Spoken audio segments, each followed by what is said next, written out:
Hey guys, tonight we start in Rome.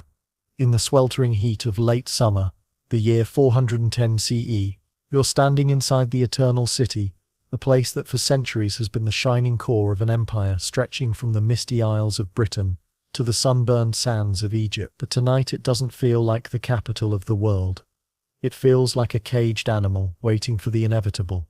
The air is dry and heavy with dust, smoke and the sour odor of too many people crammed inside the walls. At every corner you hear whispers that the Gothic armies of Alaric are camped outside the gates, their campfires glowing like a deadly necklace tightening around the city. You smell sweat and fear in equal measure. Merchant stalls stand empty, the great warehouses that once brimmed with grain from Africa are silent. Families cling to each other in cramped houses, senators wring their hands, and priests pace nervously between temples and churches, muttering prayers. You feel the tension in your chest. A tight reminder that the old security of Rome is gone. And here's the kicker, you probably won't survive this. And stick around, because the Eternal City's fall isn't just about blood and treasure. It's about how a world thought to be unshakable could crumble in a single terrifying week. So, let's walk those streets together. You step onto the wide paving stones of the Via Sacra, the sacred way, and hear the echo of your sandals slap against marble walls that once reflected the pomp of triumphal processions. But those processions feel like distant memories now. Gone are the golden chariots of emperors, the bound prisoners of war, and the cheering crowds. Instead you see haggard citizens lining up outside shrines, whispering desperate prayers. The summer sun has been brutal, and the fountains that once sparkled are now running weak or dry. Rome always needed shipments of grain, especially from North Africa, to feed its swollen population of hundreds of thousands. With the Gothic armies encamped, trade routes are severed. Ships carrying Egyptian wheat sit idle in distant harbors too frightened to dock. And so you notice the emptiness in people's eyes, the gaunt cheeks of mothers, the hollow stares of children who no longer expect bread at the city's dole. The Senate, that venerable institution which once commanded the Mediterranean, has become a circle of anxious old men arguing in hushed tones. Some whisper that maybe Rome should make peace, offer tribute, buy Alaric off with gold and slaves. Others insist that to do so is to spit on the legacy of Augustus and Trajan, those emperors who once subdued barbarian kings with the flick of a standard. You, standing in the forum, can practically feel the paralysis. No one knows what to do. If you wander to the northern gates, you hear a different sound, the steady rhythm of Gothic horns carried on the wind. At night, from the Aurelian walls, you can glimpse their campfires, stretching across the horizon, a ring of tiny orange sparks. It looks like the stars have fallen to earth and chosen to encircle Rome. The Goths sing in their own tongue around the flames, voices carrying over the dark. To Roman ears it's a low growl, the sound of wolves gathering just outside the sheepfold. Inside the city, life limps on, though every day feels thinner. Bakers who once produced mountains of fresh loaves now shrug helplessly. Their ovens are cold, their stores exhausted. Markets where you could once buy spices from Arabia and silk from China now reek of desperation. A handful of wilted vegetables, a scrap of rancid meat sold at outrageous prices. People mutter that dogs and even rats are disappearing from the alleys. Hunger is stripping away Rome's dignity faster than any battering ram could. The temples remain busy, though for a different reason than before. Once sacrifices were offered to celebrate victories or to thank the gods for peace. Now they are pleas for survival. Old pagan priests sacrifice whatever they can: doves, goats, incense, while Christian clergy gather crowds in basilicas, promising that Christ will not abandon his flock. And you, weaving through this city of conflicting faiths, notice the tension. Some Romans mutter that the abandonment of the old gods has cursed them. Others hiss back that Christ is their only hope. It's not just a city under siege by barbarians. It's a city tearing itself apart in belief. Walking toward the Tiber, you catch the stench before you see it. The river is sluggish, clogged with refuse, and, some say, the bodies of those too poor or too despised to earn a proper burial. In normal times, water brought life, grain shipments, fish and fresh supplies. Now, the river looks like a stagnant wound, and still, children play along its banks, because where else can they go? Even in crisis, life refuses to halt. One evening, you climb the Capitoline Hill to look over the city. From this vantage point, Rome still appears magnificent, domes and arches gleaming in the setting sun, statues of emperors pointing skyward, the Colosseum crouched like a massive beast, waiting for applause that never comes. Yet, you also see the truth. The streets are too quiet, too empty, and the mighty aqueducts beyond the walls stand vulnerable to enemy axes. The eternal city feels fragile, like porcelain already cracked. And hovering in every conversation is the name, Alaric. Some call him a savage barbarian, a destroyer. Others whisper that he is cunning, even merciful, compared to other warlords. But all agree that he is determined. He has already marched on Rome before, already tested the city's strength, and now he has returned with the confidence of a man who knows his enemy is cornered. You, a simple observer, know that Alaric will not go away this time without a prize. Daily life continues in strange ways. Senators still parade in their purple-striped robes, trying to project dignity even as their stomachs growl. Gladiators, once cheered in packed arenas, now find themselves irrelevant, their skill with sword and net meaningless against Gothic cavalry. Wealthy households lock away their silver and jewels, though most suspect the Goths will sniff them out eventually. And in the poorer districts, people trade whatever scraps they have left, a cloak for a loaf of bread, a family heirloom for a bucket of water. Rome has faced sieges before, of course. Centuries earlier, Hannibal prowled the countryside with his elephants, but he never dared to storm the city. Gauls once sacked Rome back in 390 BCE, but that was a half-forgotten nightmare told like a campfire tale. For nearly 800 years, no foreign enemy had breached these walls. To you, standing among anxious citizens, it feels impossible that the unthinkable could happen again. And yet every whispered rumor says the same thing. This time, Rome may not escape. At night, you wander past shuttered taverns and hear people gossiping by torchlight. Some insist that reinforcements will arrive any day, perhaps legions from Gaul or Africa. Others scoff, reminding everyone that the emperor himself has abandoned Rome for Ravenna, a swampy fortress city far to the north. If the emperor won't risk returning to the capital, why would his armies? The mood is dark, tinged with betrayal. Still, not all is despair. On some evenings, musicians gather in hidden courtyards, plucking lutes and singing softly, trying to remind people of joy. Children still laugh in bursts, chasing each other through alleys, until scolded back indoors. The city's resilience is stubborn, even as hunger gnaws at the bones. You sense it, the pride of being Roman, the belief that somehow, someway, they will outlast this siege just as their ancestors did. Yet, every morning, the sun rises on a city with fewer options. Grain supplies dwindle further. Disease spreads through cramped tenements. Soldiers grow restless on the walls, glaring out at Gothic pickets. And the Goths? They wait. They know hunger is the sharpest weapon of all. You pass beneath the Arch of Constantine, built less than a century earlier to commemorate victory, and wonder how bitterly ironic it feels now. The reliefs show triumphs over barbarians, Roman soldiers leading captives in chains. But outside the walls, the situation is reversed. The supposed captives are now the captors. History seems to be flipping itself inside out, right in front of your eyes.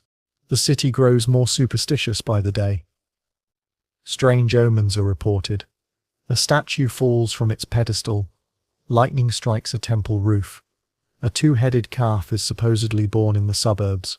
Some take these as proof the gods are furious. Others roll their eyes, muttering that hungry bellies make people see things. You can't help but notice how quick fear makes people reach for explanations, however strange. As the days stretch on, people begin to bargain in unusual ways. Wealthy matrons strip their villas of gold leaf, melting it down to offer as ransom or bribe. Priests lead solemn processions through the streets, carrying relics, chanting prayers, begging heaven for mercy. And common folk, they just want bread. The divide between rich and poor, once masked by Rome's prosperity, now yawns open like a canyon. You imagine standing in the great Circus Maximus, empty of chariots, its vast seating echoing only with the caw of crows. Once, This arena roared with 200,000 spectators. Now it stands like a ghost, another reminder of glories slipping away. The silence is heavier than any Gothic horn. Still, through all the dread, through all the whispers and hunger, Rome holds. The gates remain closed. The walls still stand. And the people, weary as they are, cling to hope. But you know, deep down, in the pit of your stomach, this summer of unease is only the beginning. You step outside the choking walls of Rome in your imagination now, following the smoky trails of campfires to see the men who have brought the eternal city to its knees. These are the Goths, and at their head is a man whose name you'll hear repeated again and again, Alaric. If you thought Rome looked desperate, wait until you see where these warriors have come from, and why they're willing to risk everything by staring down the empire that once seemed unstoppable. Alaric himself is a curious figure. Picture a man tall and broad, wrapped in furs rather than togas, his eyes hardened by decades of struggle. He wasn't raised in the marble palaces of emperors but in the rough lands north of the Danube, among people who survived winters by sheer grit and summers by raiding their luckier neighbors. By the time he was old enough to hold a sword, the Goths were already being shoved around by history's dominoes. The biggest shove of all, the Huns. When those terrifying horse archers surged west, Gothic tribes fled across the Danube in the late 4th century, begging Rome for shelter. And Rome, in its infinite wisdom, said, "Sure, come on in. If you pay us taxes, sell us your sons as recruits, and agree to live where we tell you." You can probably guess how well that worked out. Spoiler, not great. The Goths soon realized they were being treated as second-class humans inside imperial territory. Roman officials starved them, sold them dog meat at insane prices, and treated them like garbage. Unsurprisingly, things boiled over. Back in 3078 CE, long before this siege, Gothic warriors smashed a Roman army at the Battle of Adrianople. That was the day an emperor, Valens, died in the field, and the Roman aura of invincibility cracked. Alaric was just a boy then, but imagine growing up with that story told around every campfire. The Romans could bleed, and they could lose. Fast forward a few decades.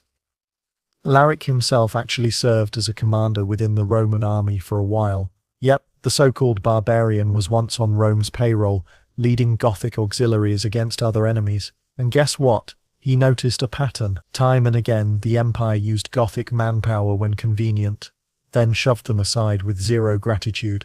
Alaric learned the ropes of Roman warfare, but he also learned bitterness when he was passed over for the rank he thought he deserved. Something inside him hardened. Rome wasn't going to reward him, so he decided he'd take what Rome refused to give. Now, in 410, you stand among his followers, tens of thousands of them, men, women, children, wagons, herds of animals, a whole mobile society. These are not just raiders out for a weekend plunder. They are a people in motion, hungry, tired, determined to carve out a permanent place for themselves. You hear Gothic tongues mixing with Latin curses, see women grinding what little grain they have left, children playing with carved wooden swords, and warriors sharpening steel. The camp is rough, but it hums with purpose. The Goths are no strangers to Rome's cruelty. After Adrianople, they wandered the Balkans, cut deals, broke deals, fought wars, made peace, then were betrayed again. Every step forged a collective memory. The Romans couldn't be trusted. So when Alaric looked at Rome, he didn't just see a rich city full of loot. He saw a bargaining chip, a way to secure land and legitimacy for his people, to force an empire that had sneered at them to finally treat them as equals. That's why the Goths are here. Sure, treasure is nice, but deeper than that, they want dignity. They want farmland. They want safety from the Huns, pushing ever closer.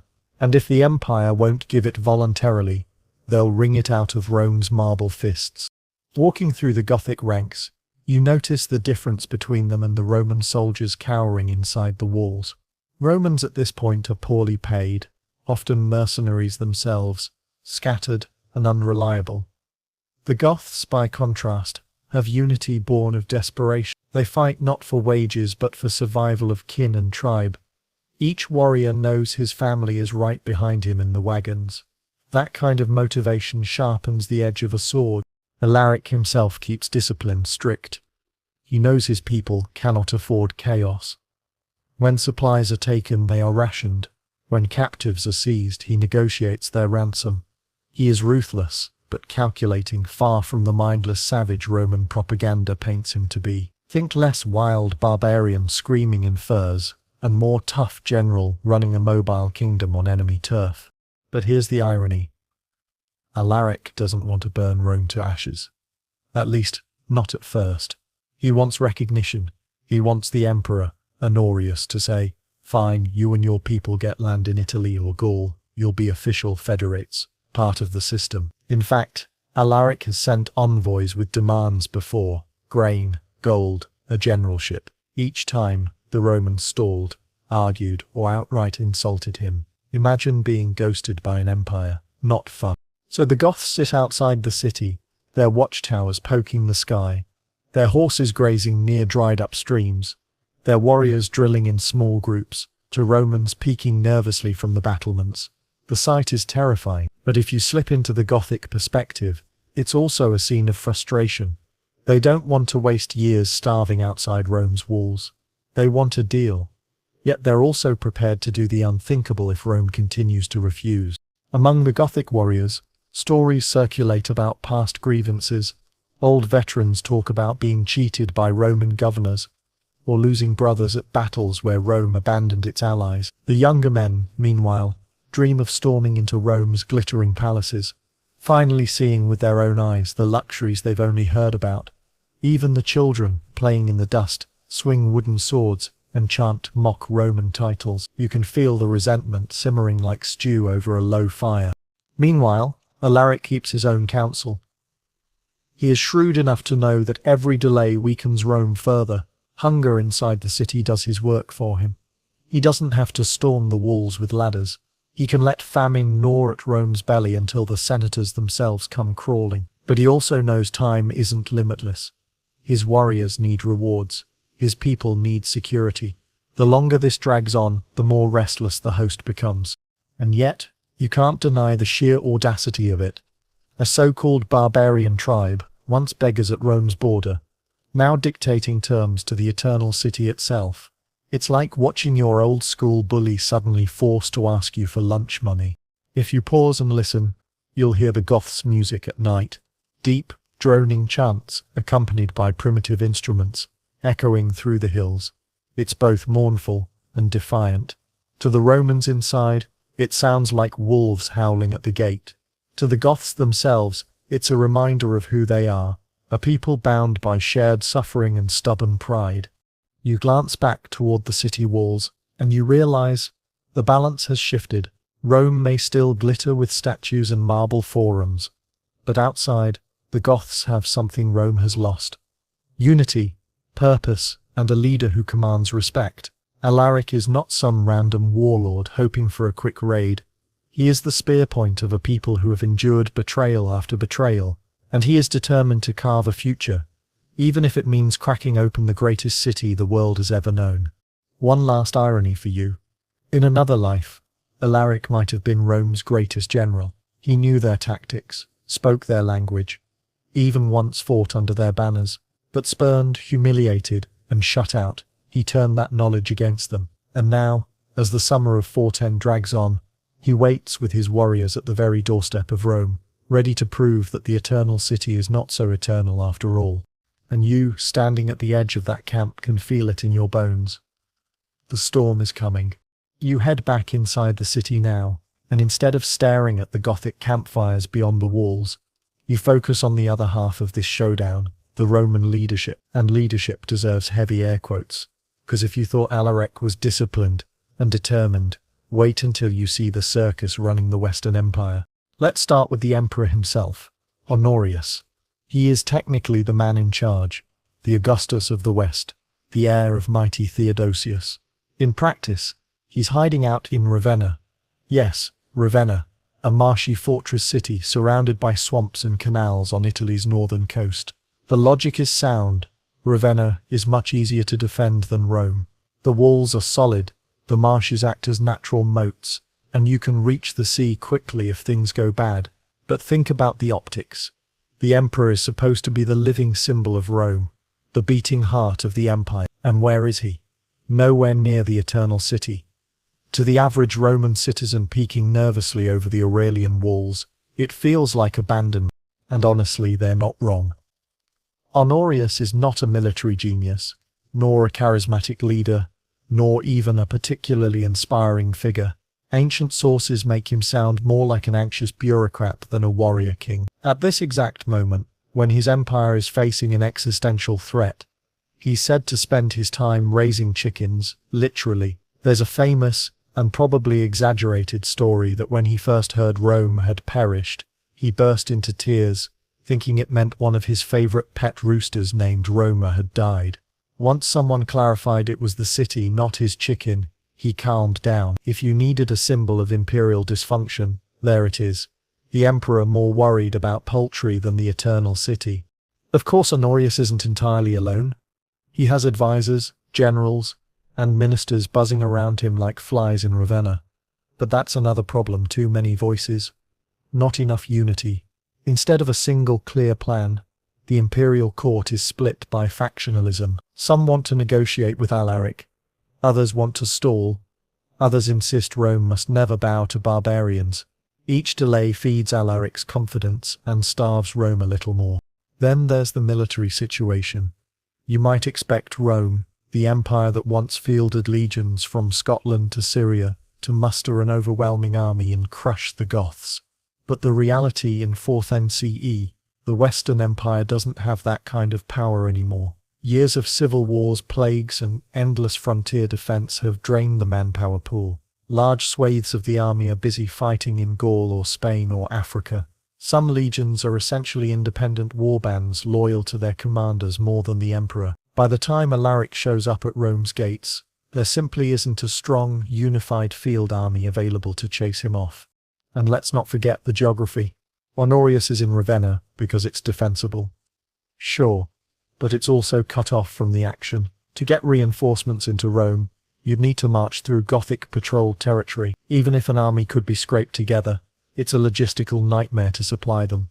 Remember, the Empire's navy is weak, grain shipments are disrupted, and every day that passes, the Gothic noose tightens.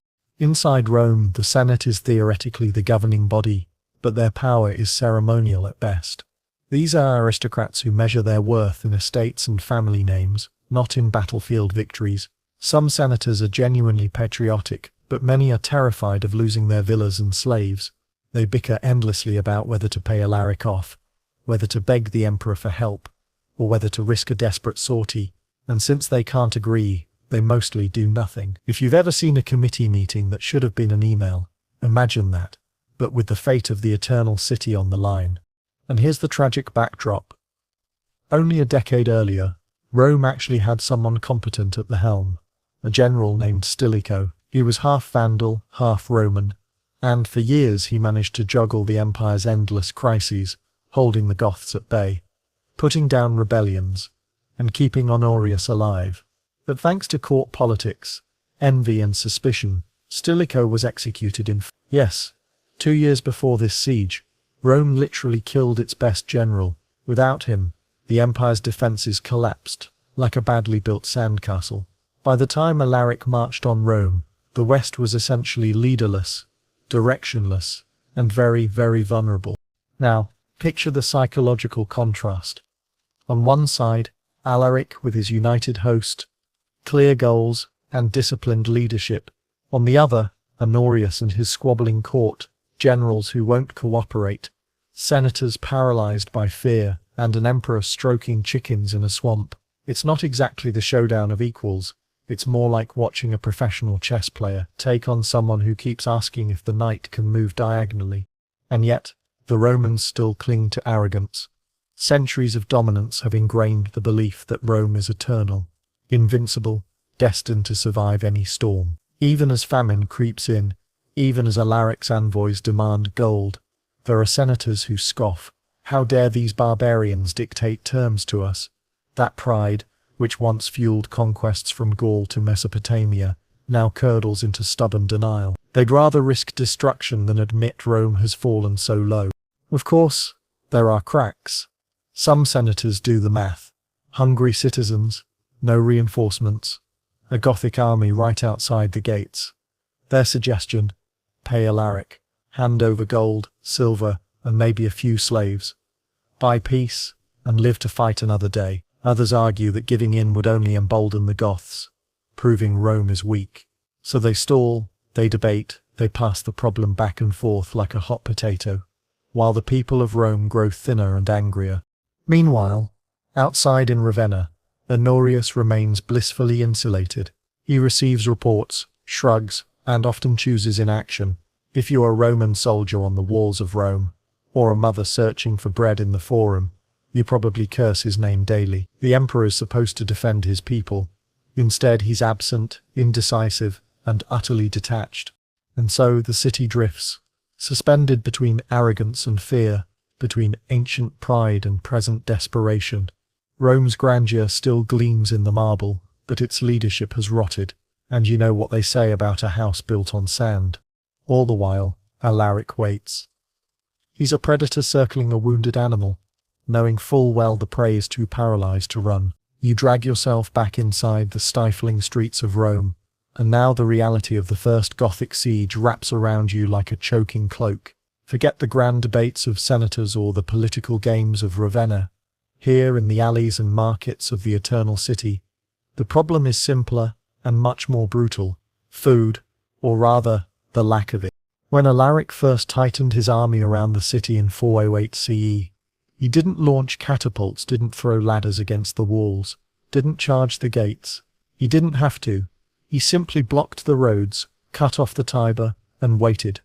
Rome, for all its glory, has always been a hungry giant.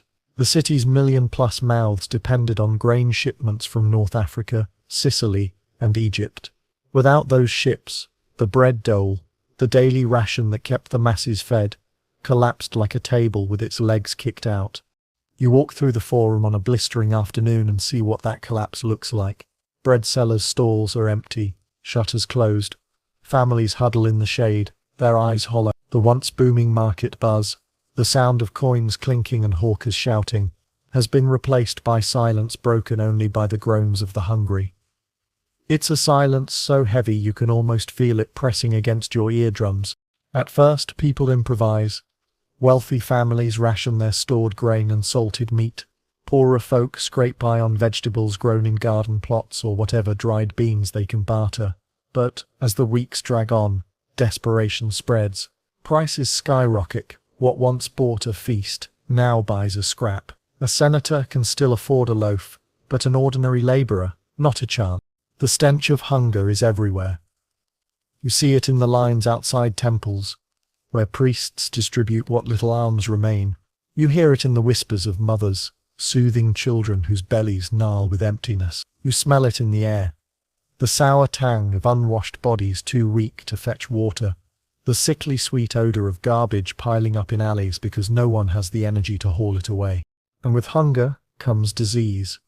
Malnutrition weakens immune systems, making the population vulnerable to every sickness drifting through the crowded tenements. Dysentery, fevers, infections, they spread like wildfire. Without food, without medicine, without hope, even small wounds can turn deadly. You pass houses where the shutters are drawn tight, and neighbors murmur that no one inside has come out for days. You don't need to ask why. Desperation forces people into grim choices. Dogs and cats vanish from the streets, cooked in secret by families who once considered them companions. Rats, too, become a prize. There are whispers, low, ashamed whispers, of worse, of parents driven to the edge. Whether true or not, the rumors alone make people shudder and clutch their children tighter. Inside the walls, the army does its best to maintain order. Guards patrol the gates, but their faces are gaunt too. Soldiers are promised rations, but even their supplies are stretched thin. A hungry soldier is not a loyal soldier, and riots erupt when troops clash with desperate citizens. One afternoon, you hear shouting near the baths of Caracalla. A crowd storms a grain storehouse rumored to still hold food. Soldiers try to block them. Blades flash, blood stains the marble. Order crumbles as fast as the bread supply. Meanwhile, Alaric waits outside, perfectly content. He knows famine is his ally. Why waste lives storming Rome when the city will eat itself from the inside? He sends envoys occasionally, demanding ransom or offering terms, but mostly he lets hunger do the talking. Each day of silence from Ravenna, each week of inaction from Honorius, is another victory for him. You climb the Aurelian walls one evening and look out at the Gothic camp. From up here, it seems almost calm, smoke rising from cook fires, warriors sparring in the dust, herds grazing. Compared to the chaos inside Rome, it looks like a well-fed, well-ordered community. The contrast is painful. Inside, starvation and disease. Outside, food and discipline. You can imagine the resentment boiling among Rome's citizens. It doesn't take long for scapegoats to emerge. Pagans accuse Christians of angering the old gods by abandoning sacrifices. Christians accuse pagans of clinging to idols that invite divine punishment. Wealthy aristocrats blame the poor for unrest. The poor blame the rich for hoarding. Senators blame the emperor. The emperor, safe in Ravenna, blames his generals. Everyone is angry, but no one has a solution. In the midst of this misery, the Senate finally breaks. Envoys are sent to Alaric, bearing Rome's willingness to talk. The Gothic king demands gold, silver, silk, pepper, and thousands of slaves. And Rome, reduced to desperation, agrees. To meet the ransom, ancient statues are stripped of bronze. Wealthy families melt their jewelry, and sacred treasures are carted off. The humiliation stings as badly as the hunger. Imagine living in a city that once dictated terms to the entire world, now handing over its heirlooms to a man your ancestors would have called a barbarian. When the ransom is finally paid, the Goths withdraw. For a moment, relief sweeps through Rome. The markets reopen. Food trickles back in. Laughter cautiously returns to the streets. People breathe easier, thinking maybe the nightmare is over. But you, standing in the forum, can feel the hollowness of that relief. It's a reprieve, not salvation. The walls still stand, but so do the cracks in Rome's dignity. The first siege doesn't destroy the city, but it leaves scars. Scars of hunger, of humiliation, of fear. Scars that remind you, and everyone else, that Rome is not untouchable. And in the distance you can almost hear Alaric whispering, "I'll be back." So you've survived the first Gothic blockade? Barely. The gates creak open, caravans of grain trickle back into the city, and people breathe as if they've just been pulled from drowning. But here's the problem. The relief doesn't last, and the deals struck with Alaric unravel faster than a senator's toga in a high wind. This is where you witness one of the most tragic patterns of Roman politics in the early 5th century. Failed negotiations and alliances shattered by arrogance, paranoia, and backroom betrayal. Let's rewind slightly. After the ransom was paid in 408 CE, Alaric withdrew. Rome had coughed up vast amounts of gold, silver, spices, and cloth, and had even given up thousands of slaves. The Senate, gaunt and humiliated, convinced itself that this humiliation was worth it, a way to buy time. Surely now, the emperor, Honorius, sitting comfortably in Ravenna, would finally negotiate peace or marshal reinforcements. Surely the storm had passed. But here's what you quickly realize. The ransom didn't solve anything. It wasn't a peace treaty. It was more like a bandage slapped on a gaping wound. Alaric got treasure, sure, but what he really wanted was something Rome refused to grant: recognition. He wanted his people to be formally settled as foederati on Roman soil, not as beggars or mercenaries, but as legitimate allies with land, rights, and status. He wanted Rome to say, yes, you belong here. You're not just tools we use and discard. Rome, however, couldn't bring itself to do that. Too much pride. Too much fear. Senators muttered that to give land to barbarians inside Italy would be to invite ruin. Honorius's advisors, suspicious of Alaric's intentions, whispered that the Goths could never be trusted. Every time negotiations inched toward a real agreement, someone at court sabotaged it with delays, insults, or outright lies. One of the key troublemakers, Olympius, a powerful minister in Ravenna, he painted himself as the defender of Roman dignity, warning that Alaric's demands were outrageous. To him, paying tribute once was bad enough. Granting land would be catastrophic. He whipped up paranoia at court, convincing Honorius that agreeing to Alaric's terms would be a betrayal of Rome's ancestors. If you thought senators were stubborn, wait until you watch Olympius dig his heels in. Alaric, meanwhile, tried again and again to make deals. He offered to withdraw from Italy entirely if his people were given lands in Noricum or Pannonia, regions already on the edge of imperial control. Not Italy proper, not Rome itself, just somewhere stable to farm and settle, but Rome refused.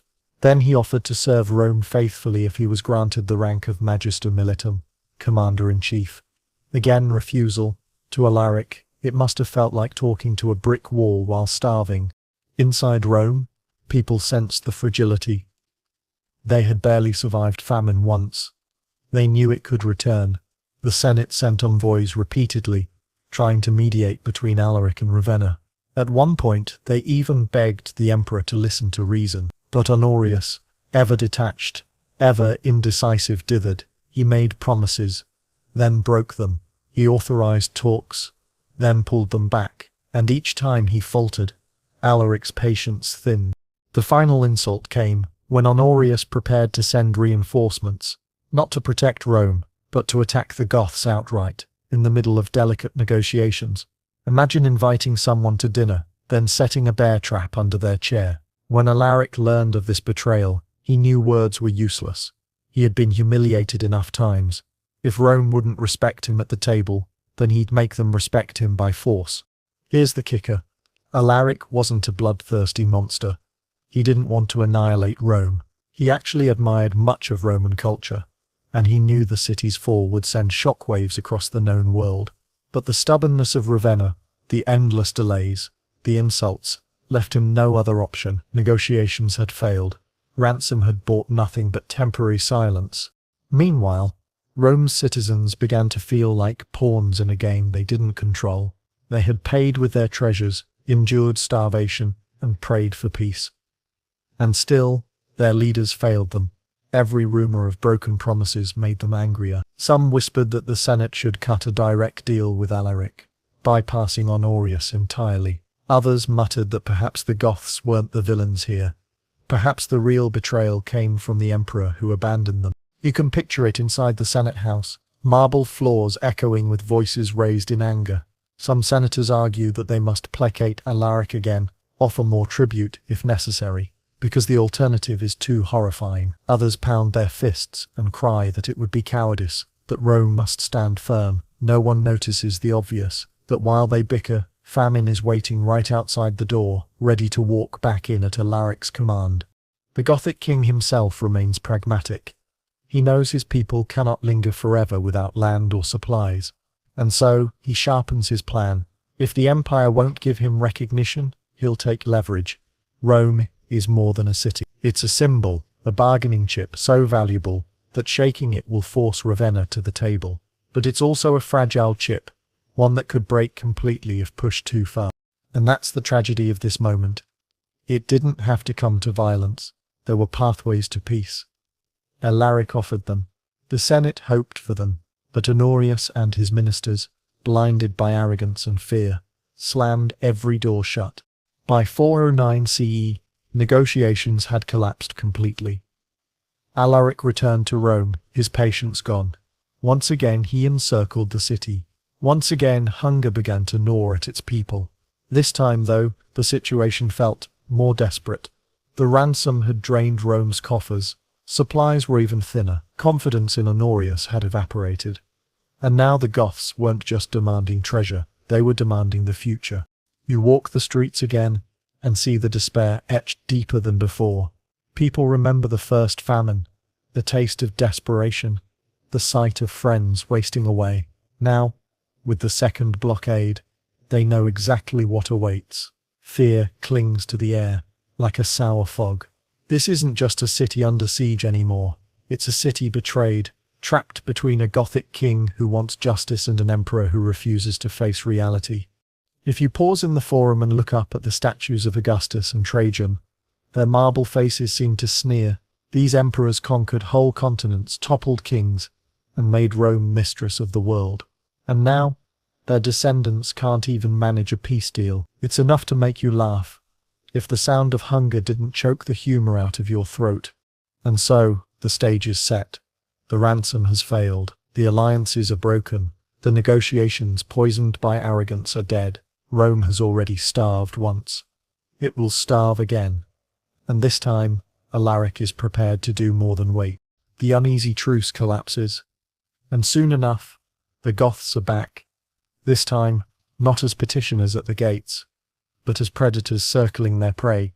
You'd think Rome would have learned from the first siege, right? Stockpile food, secure allies, maybe even wild idea here, negotiate in good faith. But nope, pride and dysfunction strike again.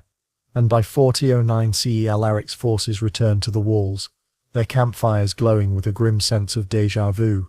The moment the Goths reappear, the atmosphere inside the city shifts. People remember the hunger, the disease, the desperation of 4-8, and panic ripples, faster than a rumor at a bathhouse. Bakers hoard what little flour remains. Wealthy families pack valuables into crates, some preparing to bribe their way out, others preparing to flee entirely. Ordinary citizens, though, have nowhere to run. The Aurelian walls are strong, yes, but they're also a cage. This second siege isn't just about supplies. It's about trust, or rather the total collapse of it.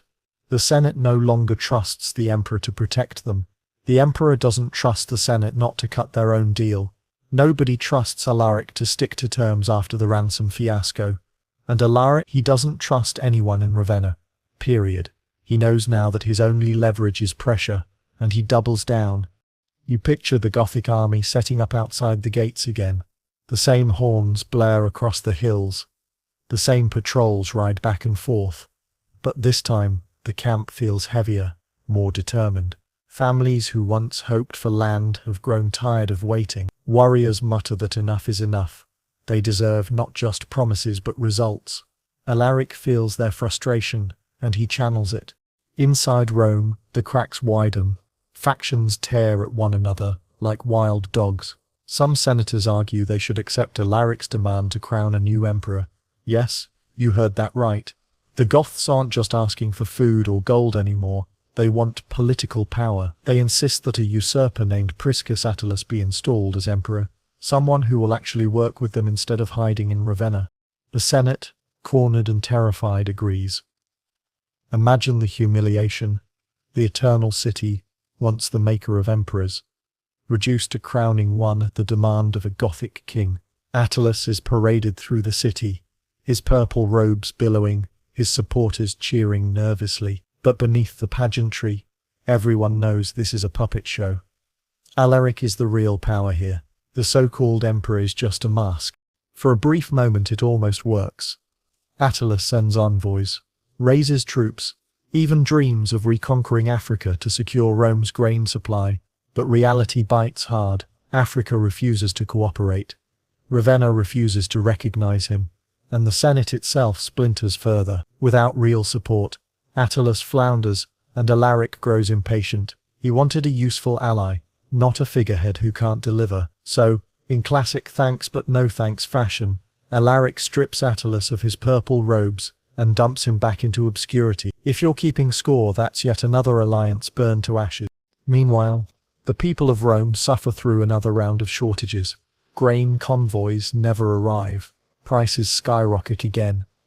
The stench of hunger, yes. Hunger has a smell, sharp and sour, like old vinegar, clings to every alley. Fights break out over scraps. Corpses pile faster in the streets, because no one has the strength to haul them away. The despair of 408 returns, only sharper, crueler, because now the people know this isn't an accident. It's the result of political games. They're pawns in a match between Ravenna and the Goths, and pawns, as you know, are expendable. And where is Honorius in all this? Still in Ravenna, still insulated by marshes, still dithering. He sends mixed signals, sometimes hinting at negotiation, sometimes threatening war. He even dangles the idea of sending reinforcements. But nothing decisive materializes. To the people of Rome, it feels like abandonment on repeat. Imagine your house on fire while the fire chief sits in a cafe miles away, arguing about whether to use water or sand.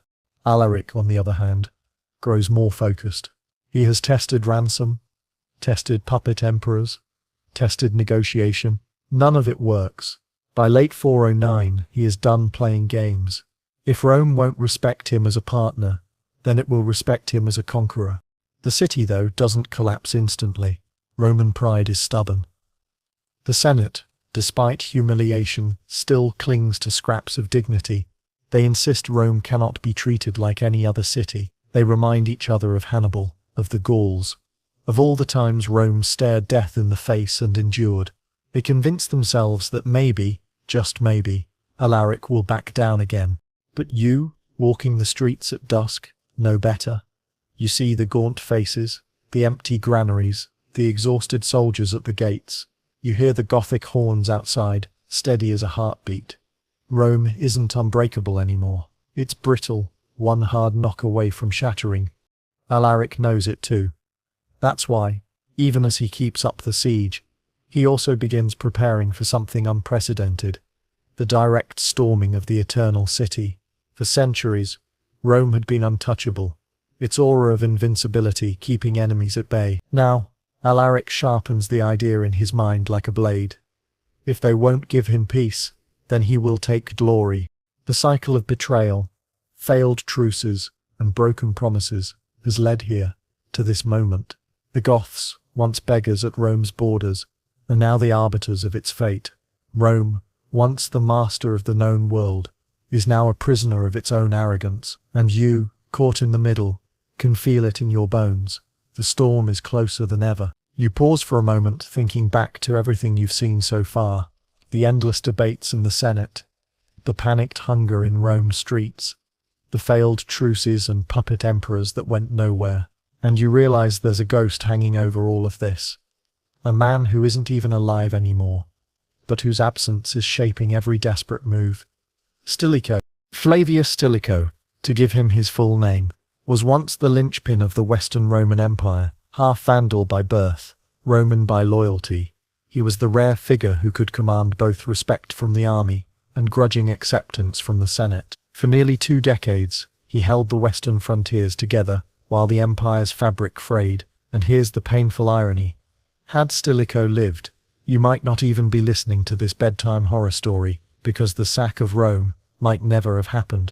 Let's rewind. When Emperor Theodosius died in 3095 CE, his empire was split between his 2 sons, Arcadius in the east, Honorius in the west. Honorius was just a child, weak-willed and unprepared.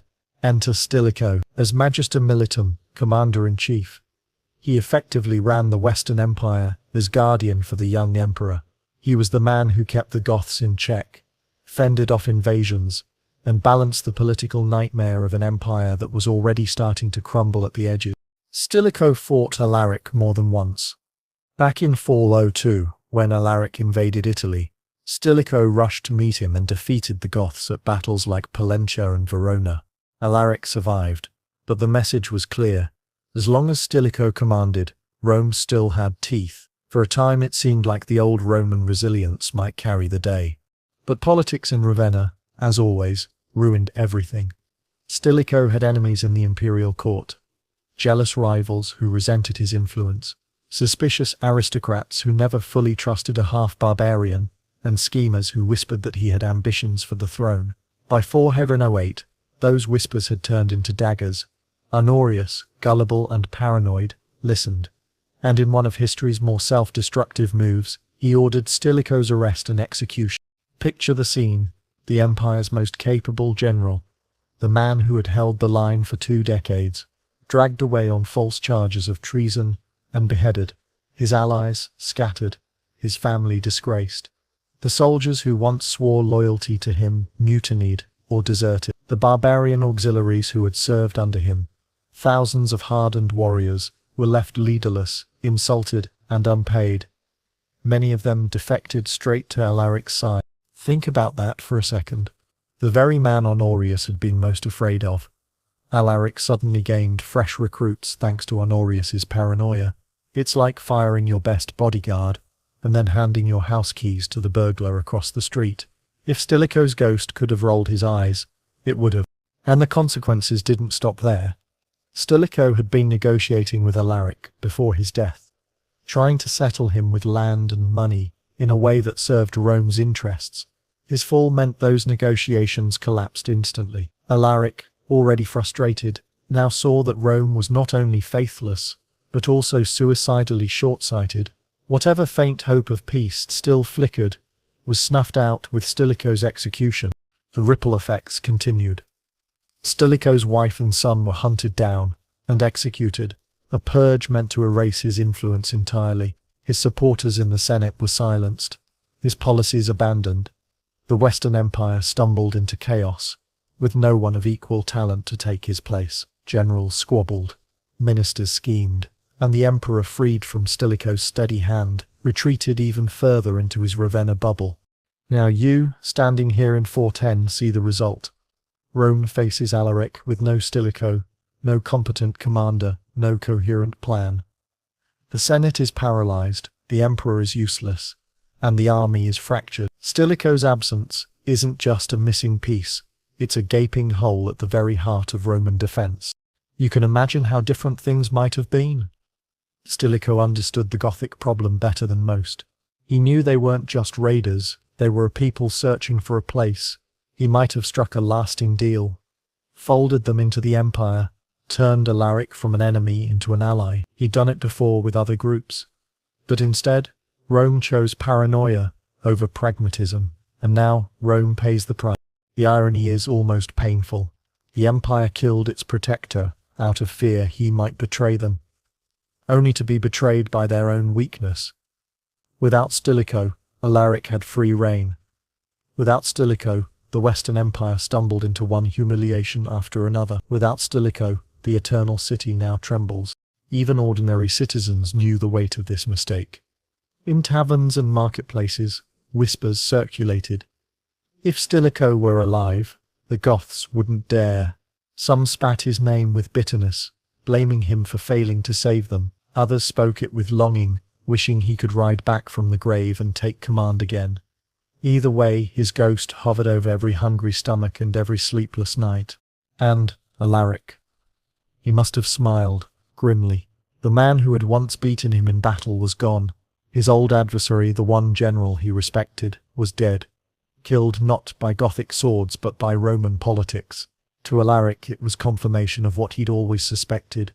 Rome was its own worst enemy. So when you look at the Goths massed outside the city, sharpening blades and stoking fires, remember this: they aren't the only reason Rome is on its knees. The real rot lies within. The death of Stilicho wasn't just the loss of one man. It was the unraveling of a system that could no longer tell friend from foe, competence from threat. If ghosts could laugh, Stilicho's might, because in the end, Rome didn't need barbarians to bring it down. Rome destroyed itself. You slip back into the city, and this time the noise you hear isn't the clash of swords or the rumble of wagons, but the endless hum of argument. Argument not about soldiers, walls, or food, but about the gods.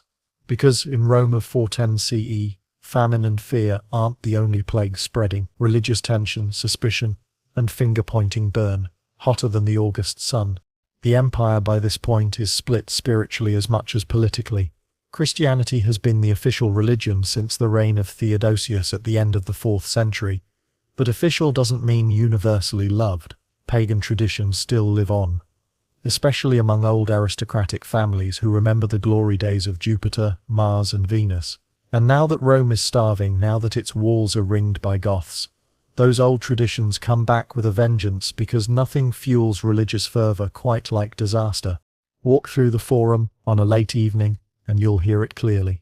On one side, Christians chant hymns in basilicas, voices echoing under vaulted roofs, candles flickering as bishops preach that God is testing Rome, that the faithful must endure, that salvation will come not from Jupiter's thunderbolts, but from Christ's cross. On the other, pagans gather in temples that still stand proud, sacrificing what little animals remain, burning incense, and muttering that this misery is punishment for abandoning the gods who made Rome great in the first place.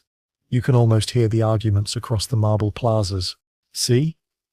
We turned from the gods of our ancestors, and now Rome starves. No, fool. It's because you cling to idols instead of trusting Christ. Each side looks at the Goths outside and sees a mirror of their own beliefs. To the Christians, Alaric's siege is a divine trial, a test of faith. To pagans, the Gothic king is the whip of Jupiter, scourging Rome for its betrayal. The contradictions get sharper when you remember who the Goths are. Christians themselves, but not in the same way as Romans.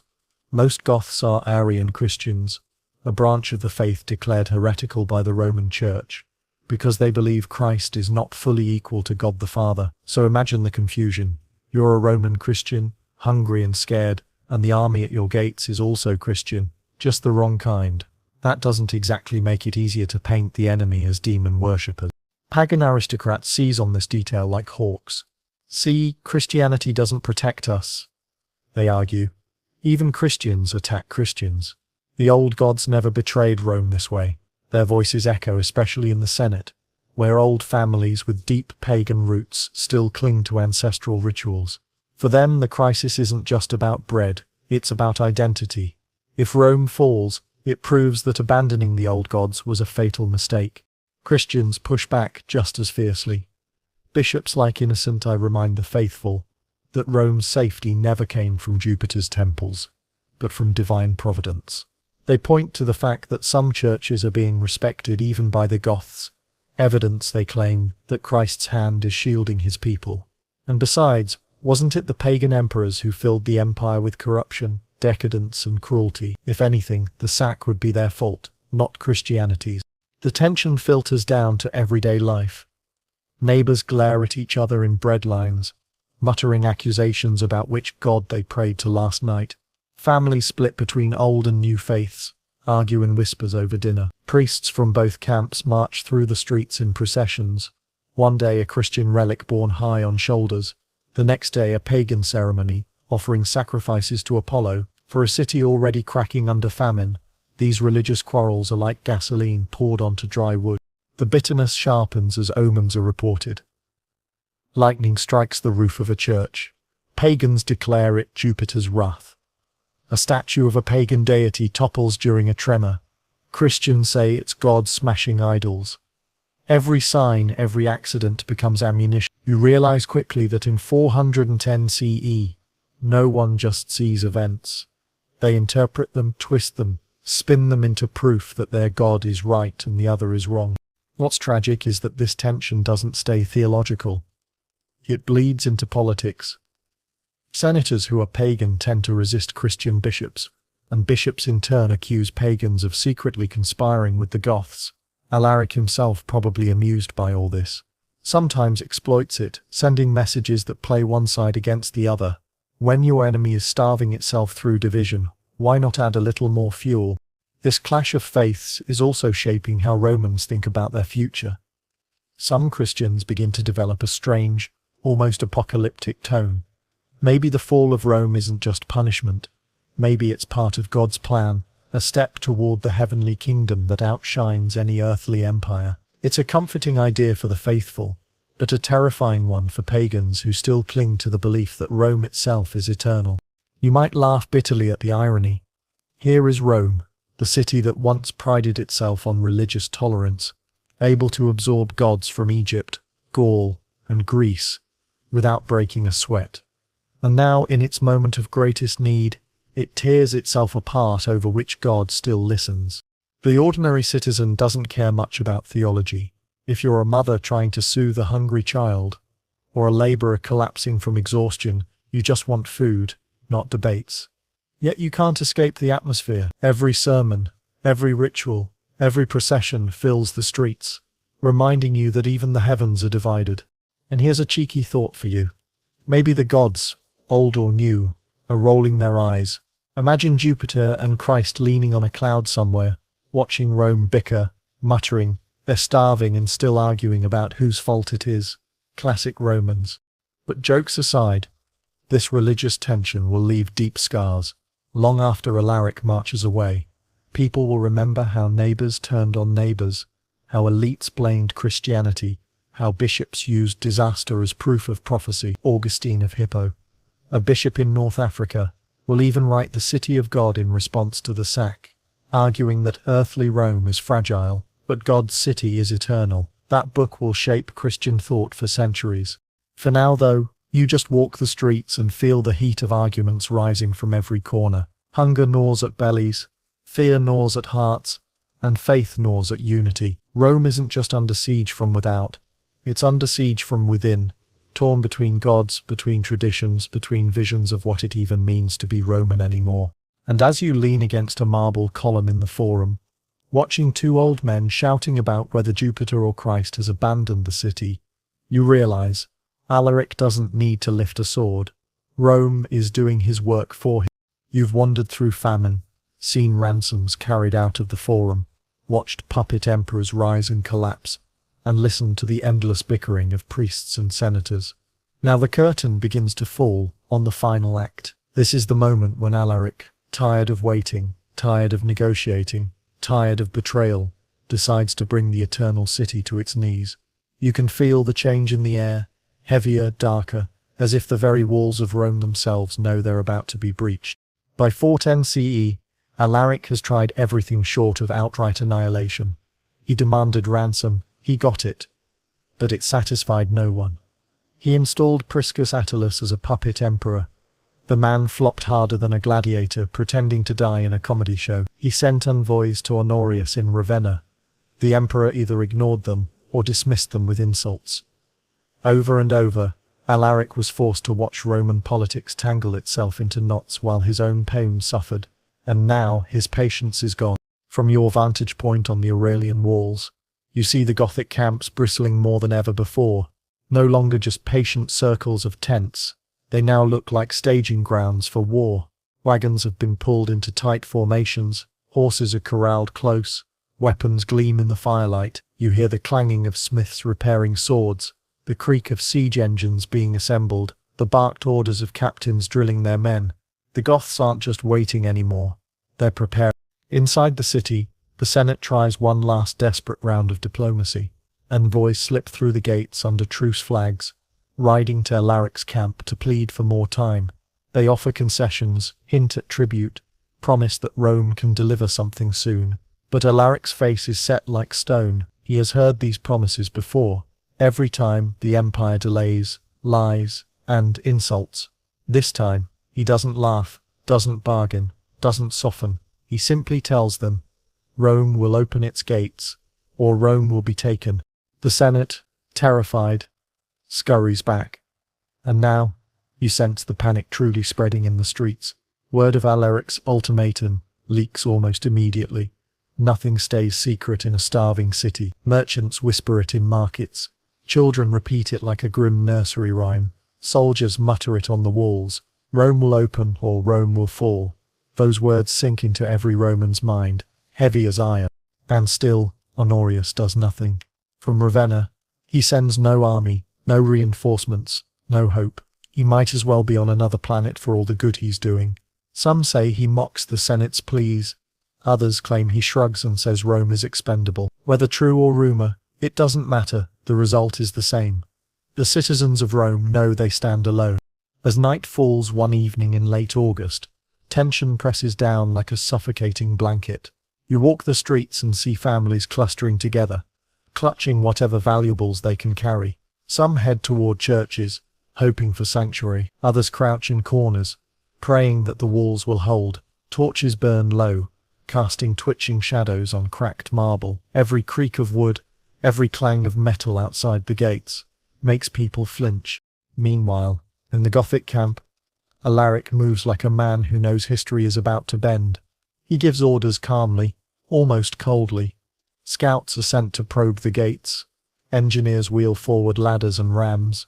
Detachments fan out to test the city's weak points. And in the middle of it all, Alaric sits tall on his horse, silent, waiting for the moment when patience ends and history begins.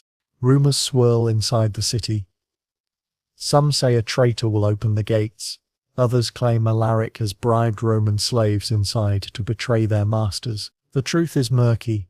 Later sources suggest that the Salarian Gate, one of the northern entrances, was opened from within, whether by treachery, fear, or sheer desperation, but you don't know that yet. All you know is that the walls you once trusted feel suddenly fragile, the gates suddenly vulnerable. As the deadline passes, Alaric gives the signal. Horns blare through the night, deep and mournful, a sound like wolves howling at the moon. The Gothic host surges forward, shadows flowing like a tide across the fields. Torches flare, ladders scrape against stone, rams hammer against gates. The defenders, exhausted and half-starved, rush to their posts, but their hearts aren't in it.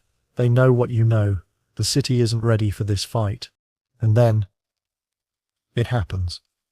Whether through betrayal or brute force, one of the gates gives way. Maybe a slave slipped a bolt. Maybe hunger drove someone to treason.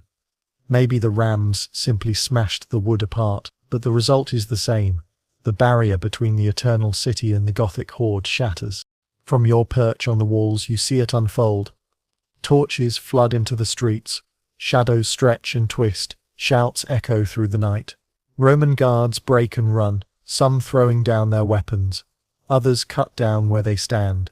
Civilians scream and scatter. The Goths pour in, not as beggars this time, not as negotiators, but as conquerors.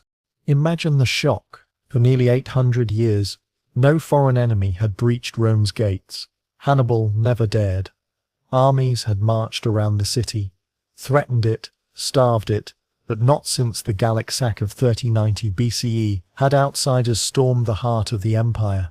And now in 4 Centane C, you're standing in that impossible moment, when the unthinkable becomes real. The night pulses with chaos. Bells clang in churches, desperate priests calling the faithful to prayer. Torches flicker across marble facades as panicked families slam shutters and bar doors. The Goths' war cries echo through narrow streets, bouncing off stone and making them sound like ghosts in every alley. You feel it in your gut. History is tilting. The eternal city, symbol of power and permanence, is no longer untouchable. Its gates have been breached. Its walls are meaningless. Its citizens are prey. And at the center of it all, Alaric rides through the broken gate, his face lit by firelight, his expression grim. He isn't laughing, isn't gloating. He looks like a man who has finally reached the end of a long, bitter road. For him, this isn't just conquest. It's vindication. Rome has refused him every other way.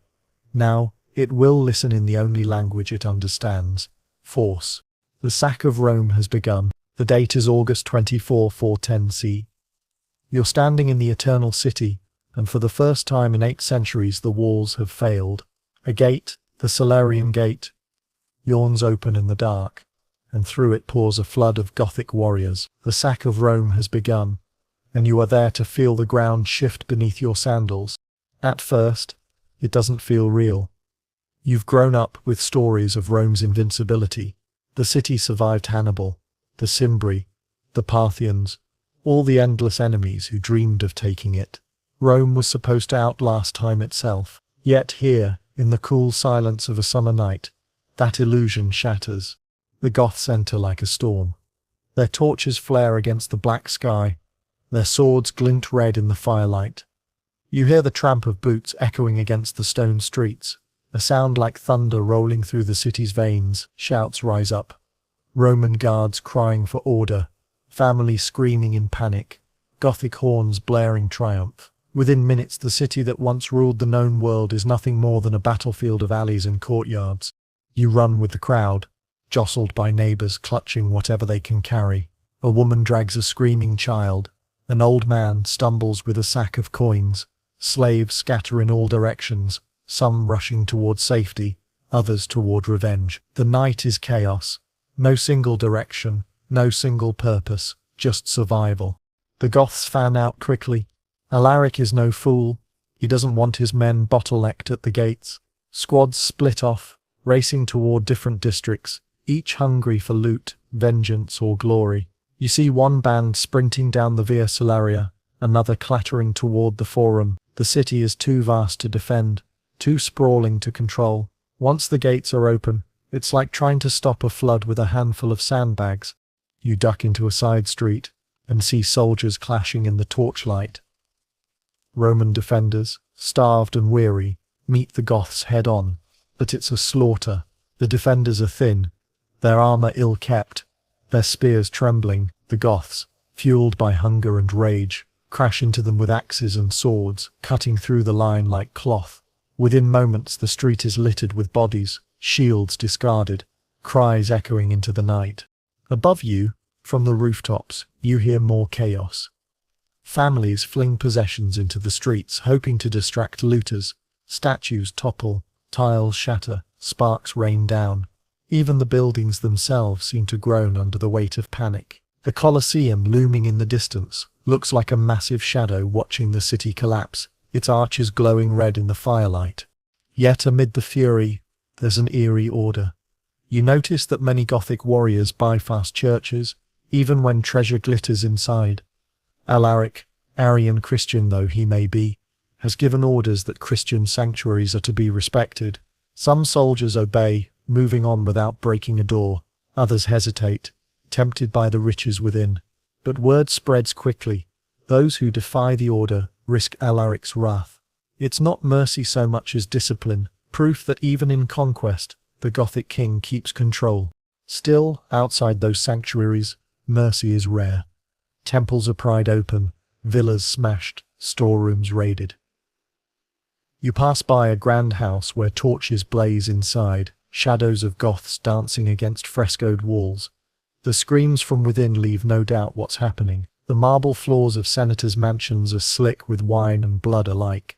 You push on, weaving through alleys, trying to take in the scale. It's not just soldiers and senators in peril, it's everyone. Bakers, bath attendants, scribes, slaves, all swept up in the storm. In some places, the Goths are met with bribes. Wealthy households throw open their doors, offering gold in exchange for safety. Sometimes it works. Other times, the Goths take the gold, and the lives too. Fires spring up like boils across the city. A torch flung here, a brazier overturned there, and soon wooden roofs and market stalls ignite. Smoke fills the air, thick and choking. You cough as you push forward, the taste of ash on your tongue. Rome's marble structures gleam eerily in the flickering firelight. Like bones in a pyre, the eternal city is burning, and the sight sears itself into your memory. The Goths' cries grow louder as they move deeper. Treasure! Gold! Rome is ours! Some shout in their own tongue, guttural sounds you don't understand, but feel in your gut. The air thrums with the clash of metal, the crack of wood, the shrieks of terror. Every sound is magnified, echoing off the massive stone walls that once symbolized safety. Now they're just amplifying the horror. You make your way toward the Forum, the heart of Roman power. Once, emperors paraded here. Generals displayed spoils of conquest. Senators debated laws that shaped continents. Tonight, it's a nightmare. Statues of emperors stand silhouetted against flames, their marble faces smeared with soot. Goths swarm the basilicas, dragging out treasures, smashing altars, prying loose tiles of precious stone. You stumble past the Curia, the Senate house, its doors splintered, its dignity gone. The marble floor where Cicero once spoke is littered with shattered glass and broken bodies. And yet, through the terror, you sense something else. Disbelief. Even as Goths pillage the Forum, some Romans gape in shock, as if their minds can't process what's happening. For centuries Rome had been the world's predator. Now, it's the prey. The role reversal is too big to swallow, and people stand frozen until a sword or torch reminds them that this is no dream. In the chaos, stories unfold all around you.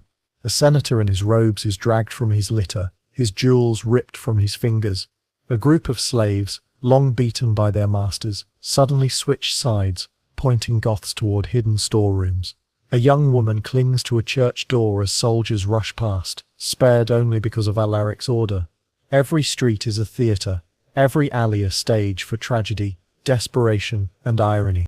You might think the Goths would exult, shouting victory songs, but many move with grim purpose. For them, this isn't just fun and plunder, it's survival. They've marched for years, begged for land, been denied again and again.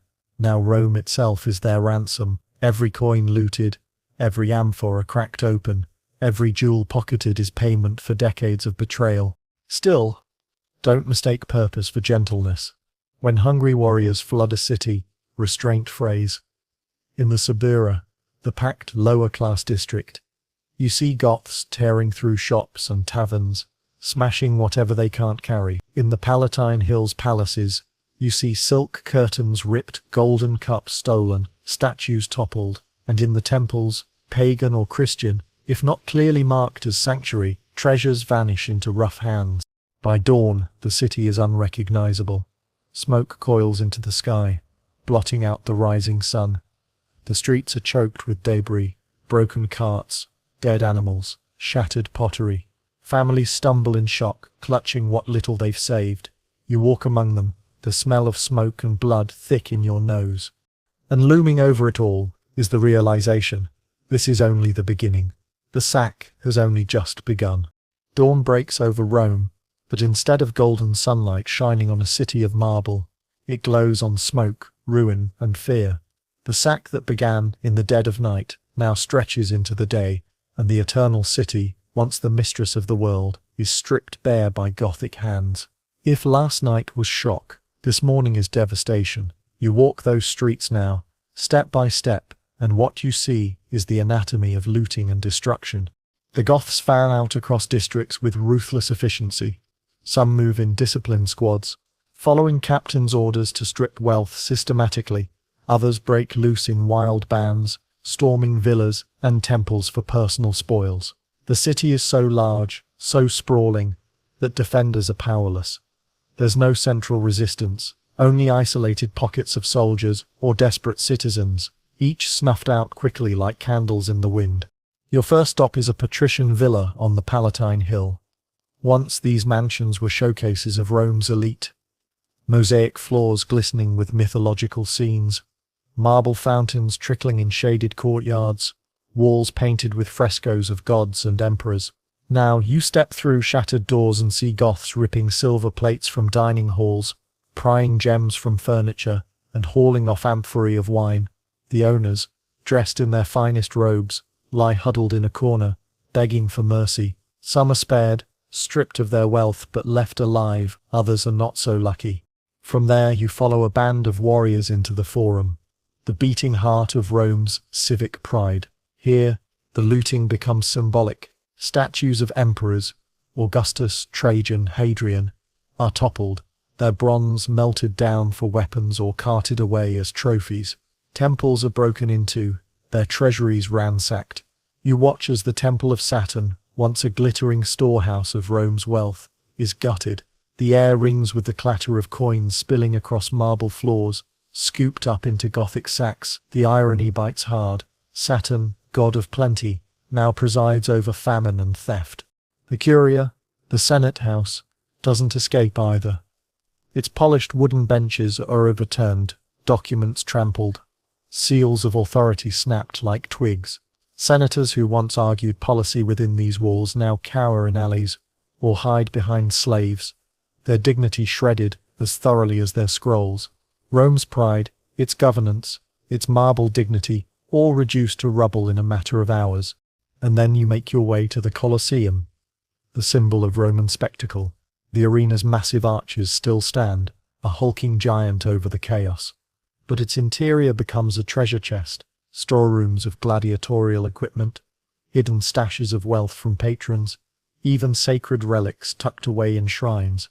The Goths strip it bare. You imagine the ghosts of gladiators watching silently as a new kind of blood sport plays out. Not duels of man against beast, but Rome itself against the vengeance of history. Beyond the monuments, everyday life is torn apart too. Shops are ransacked, their shelves emptied of cloth, oil, grain, and spices. Taverns are smashed, their amphorae drained or shattered, their benches overturned. The cries of artisans echo as tools are stolen, workshops gutted. Rome, the hub of commerce for centuries, becomes a hollow shell in mere days. The destruction isn't just physical, it's psychological. Imagine growing up with the belief that Rome was eternal, only to see Goths drinking from golden cups in your atrium, parading in stolen senatorial cloaks through your streets, mocking the empire's once sacred symbols. The humiliation cuts deeper than the hunger ever did. But don't picture the sack as a single wild blaze. It's more complicated. Alaric, still disciplined, gives orders that certain sites must be spared.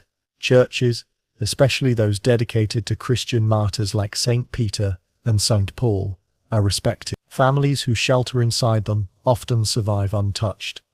You wander into one such basilica and find it crowded with terrified families, clutching relics, chanting prayers.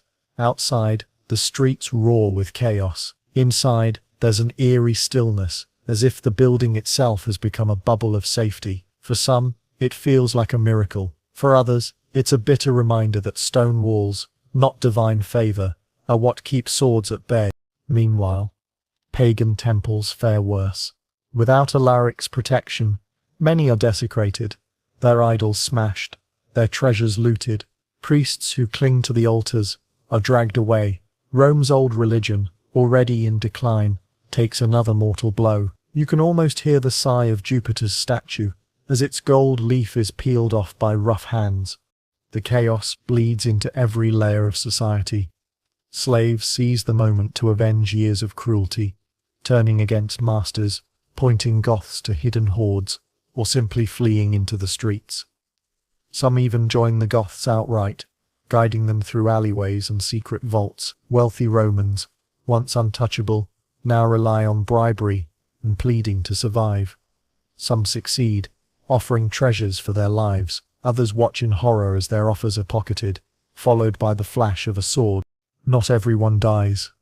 Many are simply stripped of wealth and left alive, humiliated but breathing. For Alaric, loot is more valuable than slaughter.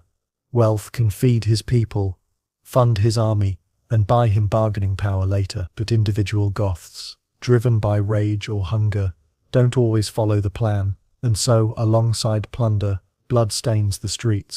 The soundscape is overwhelming. Iron boots clattering on stone, wails of grief, the crackle of fire, the crash of collapsing roofs. You wander through the Subura, the crowded tenement district, and see smoke rising from collapsed insulae, flimsy apartment blocks that crumble easily under fire. Families scramble from windows, clutching bundles of belongings, coughing through the smoke. For the poor, there was little to lose, but even their scraps are taken. You glance at the Tiber and see bodies floating downstream, carried out of the city with the current. The river that once brought grain now ferries corpses, a grim symbol of Rome's reversal. And yet, amid the ruin, you catch glimpses of the surreal. A Gothic warrior, dressed in stolen senatorial robes, parades through the forum laughing, his rough boots clopping on marble, designed for triumphal processions. Another rides a looted horse down the Via Sacra, brandishing a golden candelabrum like a trophy. Children, yes, children, scurry behind, clutching scraps of bread, looted from storerooms, their faces smeared with soot, but lit with wild grins. For them, it's a strange carnival of survival. By the second day, the looting grows more frenzied. Rome's treasures, hoarded for centuries, pour out in streams of wagons dragged toward Gothic camps. Gold, silver, silk, spices, slaves, the wealth of the empire bleeding away into the night. Imagine watching centuries of conquest, spoils from Greece, Egypt, Gaul, even the East, being carted away by men your ancestors once mocked as barbarians. That's not just theft, it's history flipping upside down. The Goths topple monuments, not out of necessity but symbolism. Statues of emperors fall, dragged by ropes, smashed with hammers. To them, these aren't just lumps of stone, they're trophies. Proof that Rome's myth of eternity has ended. The city that once defined civilization is reduced to rubble under the boots of outsiders. By the end of the sack's first stretch, you realize this isn't just destruction, it's transformation. Rome will survive, scarred, humiliated, poorer, but never again will it hold the same aura.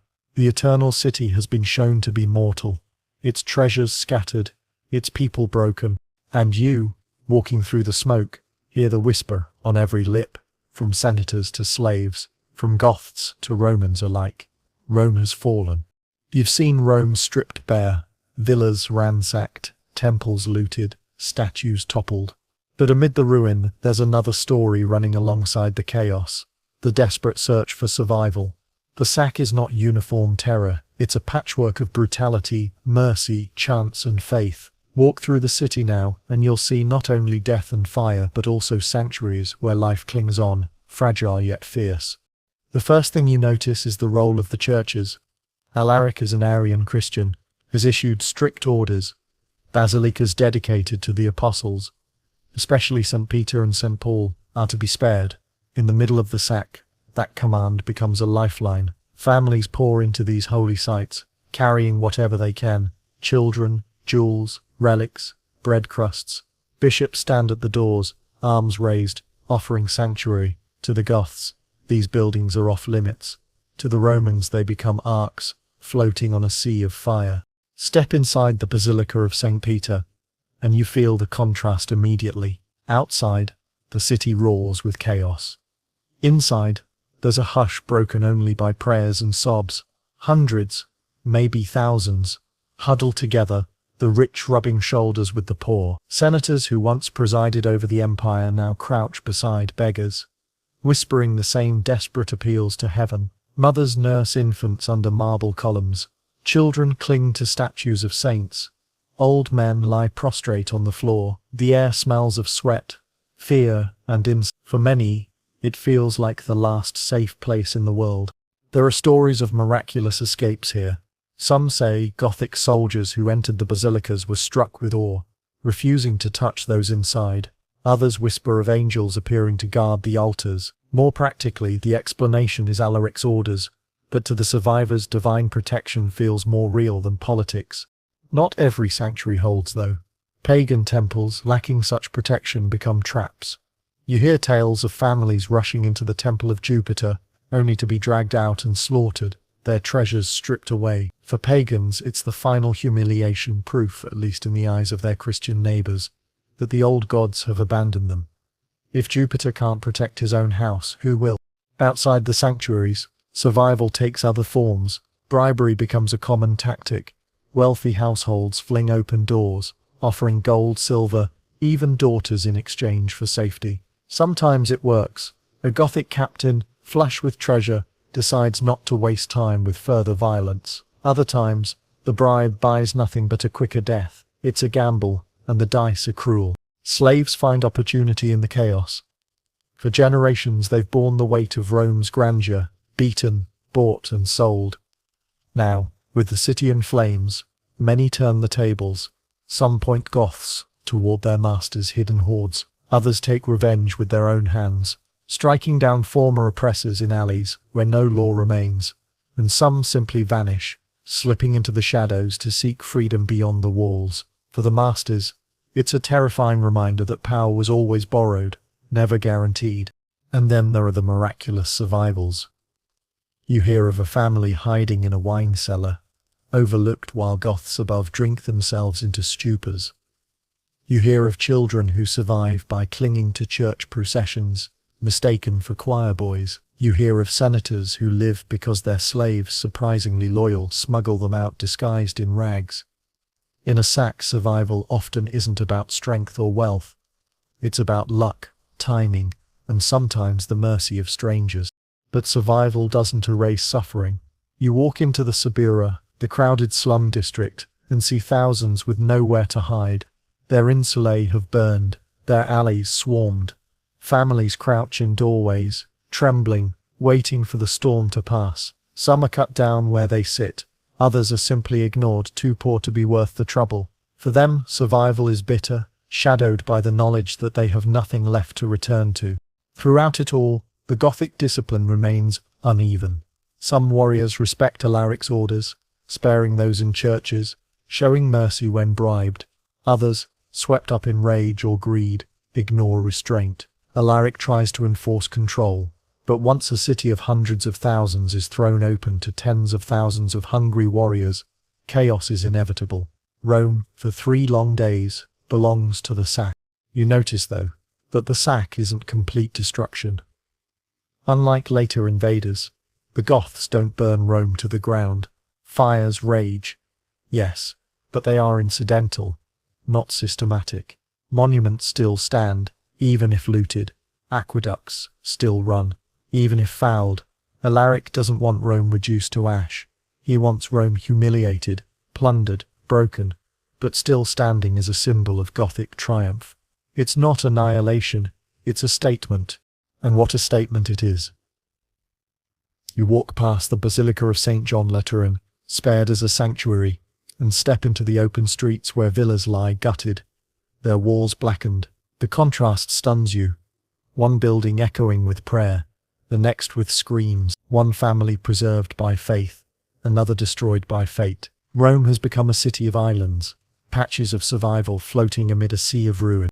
There are even tales of Goths showing unexpected compassion. Some soldiers, moved by pity or perhaps just exhaustion, spare women and children, guide them to churches or share food.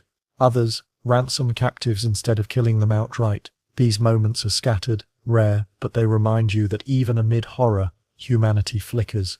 Still, the overriding experience is fear. For 3 days, every step, every breath is haunted by uncertainty. You could turn a corner and find sanctuary, or slaughter. You could offer a bribe and buy your life, or lose both coin and blood. You could pray to Christ, Jupiter, or any god, and still not know if tomorrow will come. And when the sack finally slows, when the Goths begin to withdraw, with their wagons of loot and captives, the survivors emerge into a city that looks the same from afar, domes, arches, columns still rising against the sky, but feels utterly changed. Rome has not been destroyed, but it has been pierced, humbled, wounded in ways no rebuilding can heal. You stand in the Forum, amid ashes and broken statues, and realize what survival means here. It isn't triumph. It isn't glory.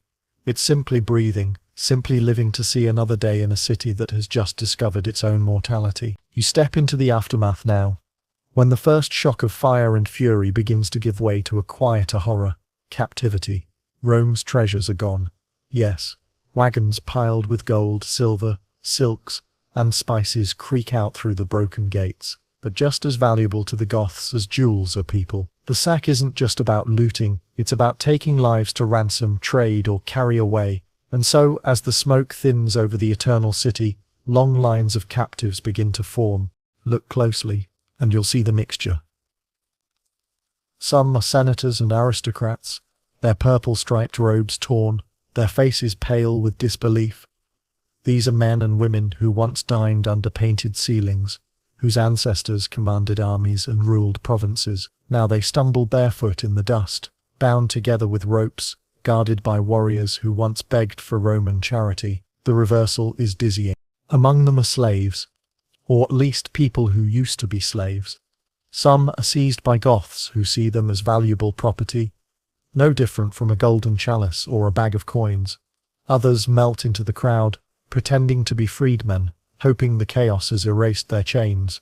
And some, with grim satisfaction, point out their former masters, ensuring the aristocrats share their fate.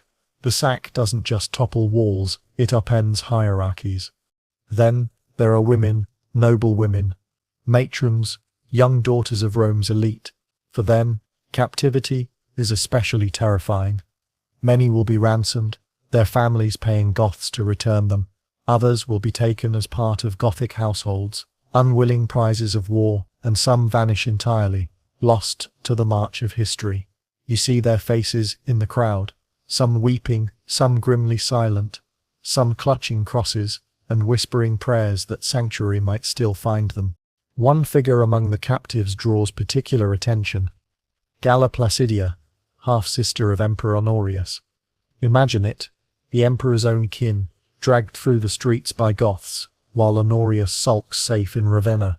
Placidia, young and regal, becomes both hostage and bargaining chip. Her presence in the Gothic column is a humiliation for Rome and a sharp tool for Alaric. She isn't harmed too valuable for that, but she embodies Rome's weakness more than any looted statue. The lines of captives stretch for miles as the Goths march south. Senators shuffle beside slaves, matrons beside beggars. Some clutch their belongings, coins hidden in hems, jewels tied in hair. Others carry nothing at all. stripped bare. Behind them trudge the oxen and wagons piled with loot. Gold candlesticks, ivory carvings, heaps of coins spilling from sacks, tapestries ripped from villa walls. The Goths move like a travelling nation, their prize trailing behind them. Rome's pride reduced to plunder. You watch as ransoms are arranged on the march. Some aristocrats' families manage to bribe their captors quickly, slipping coins or treasures to secure release. Others can't, and their kin remain bound, their fates uncertain. Ransom becomes a grim business, transactions conducted in whispers, gold for flesh. But not all captives are bargaining chips. Many are simply carried off to serve Gothic households as labourers, cooks, concubines, or worse. Imagine being a Roman senator's daughter raised in marble halls, now forced to grind grain in a smoky Gothic camp. Imagine being a craftsman, once proud of your workshop, now ordered to mend weapons for the men who sacked your city. The transformation is brutal, but it's survival. Yet even amid captivity, stories of resilience emerge. Some captives cling fiercely to their identities, praying aloud, singing hymns, reminding each other that Rome still exists in spirit, if not in glory. Others adapt quickly, bartering skills for better treatment, negotiating small freedoms within bondage. In every march, in every column of prisoners, you see the human will refusing to die. The Goths themselves don't see it as cruelty. To them, captives are part of war, as natural as looting treasures. They remember when Rome enslaved their kin after battles, when Gothic children were sold in markets. To them, this is balance, history's scales tipping the other way. Some captains treat their captives decently, knowing ransom depends on it. Others vent years of bitterness through cruelty. For the Romans, it's unpredictable, mercy or malice, depending on whose rope you're tied to. The road south is long, and with every step, Rome's humiliation deepens. Citizens who once believed the city was eternal now find themselves trudging through dust as spoils of war. The wagons creak, the captives stumble, the Goths sing their rough songs as they march. Behind them the eternal city smoulders, stunned into silence. And here's the bitter irony. While Rome suffers, Honorius does nothing. His own sister is among the captives, and still he cowers in Ravenna, too timid to strike, too stubborn to negotiate. To the Goths, it proves what they already know, that Rome's rulers are hollow. To the captives, it feels like betrayal, layered on betrayal. As you walk with the column, you see how captivity reshapes lives. Some prisoners begin to bond with their captors, learning their language, sharing food, even forming strange alliances. Others remain defiant, holding on to scraps of Roman pride, even as their sandals wear thin. Every mile of the march is a test of endurance, of dignity, of hope. And when the column halts at night, you see the contrasts. The Goths feast on Rome's stolen grain, drinking from looted cups. The captives huddle in circles, gnawing crusts, whispering prayers. Fires light up the night, casting long shadows of conqueror and conquered alike. The sack isn't just about what the Goths take from Rome's walls, it's about what they take from its people: freedom, status, certainty. The eternal city's sons and daughters now march as proof of Rome's mortality. And you, walking among them, understand that this wound cuts deeper than gold. The wagons creak southward, and the dust of the roads clings to everything. Captives, plunder, even Alaric himself. The eternal city has been broken, its treasures dragged away, its citizens humbled. Yet even as the Goths savour their triumph, fate tightens another noose. Within months of the sack, Alaric, the man who made history tremble, meets his own end, and you're there to witness how the conqueror's death shapes the strange twilight of this story. At first, the march away from Rome feels almost triumphant. The Gothic army moves like a living caravan, warriors in front, wagons groaning behind, captives trudging between, herds of cattle driven along the flanks. From a distance it looks less like an army, and more like a migrating people, which, in truth, it is. Rome's loot isn't just treasure, it's seed money for a future homeland.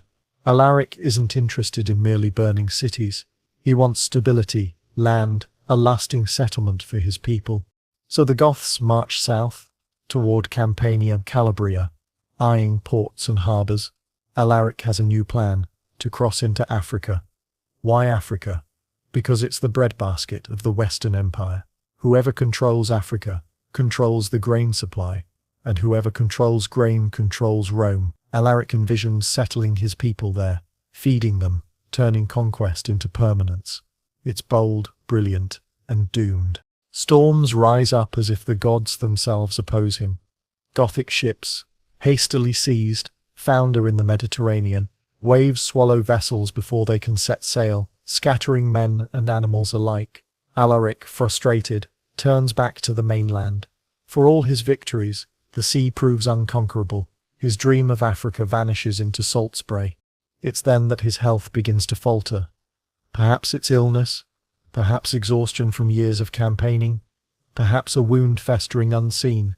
Whatever the cause, Alaric sickens quickly. Imagine the scene: the man who brought Rome to its knees, the warrior who forced emperors to tremble, now weakened, unable to rise from his bed. His warriors gather around, their faces grim. For years they've followed him, trusted his vision, endured hunger and betrayal because he carried their hope, and now he lies dying in a tent pitched on foreign soil. The grief is immense. Alaric isn't just a general.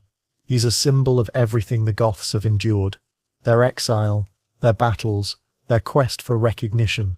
His death threatens to shatter their unity, just as much as it devastates their hearts. But even in death, Alaric leaves a mark of legend. The Goths resolve to bury him in a way that no enemy can ever desecrate. They choose the river Bosento in Calabria, redirecting its flow. They dig a grave in the dry riverbed, lowering Alaric's body along with treasures, arms, armor, perhaps even some of Rome's plunder, into the earth.